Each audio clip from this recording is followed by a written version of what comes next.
Најмалку 100 илегални преминувања бележи граничната полиција неделно на македонско-грчката граница.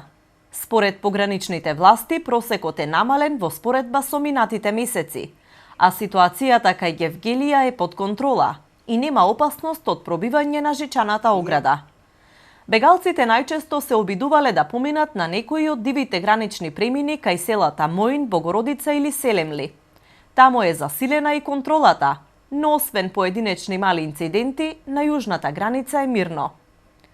Во меѓувреме се осветлува патеката од граничниот камен 59 до Винојуг.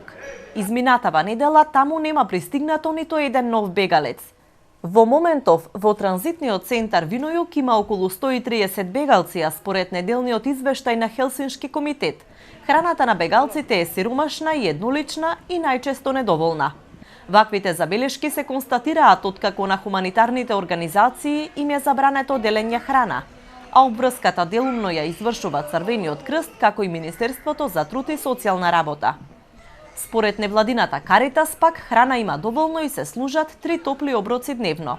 Од тоа тврдење дека нема доволно храна е апсолутно неточно. Значи, тоа да не употребам некој друг израз, меѓутоа не е точно, затоа што значи храна има во изобилие за бегалците, значи ние имаме сега мал број на бегалци во кампот Винојуг во Гевгелија и сме нон-стоп присутни. Значи од сабајле од 8 до 10 е доручок, од 13 до 14 часот е ручок, на вечер од 19 до 20 е вечера, кога се дели и тие.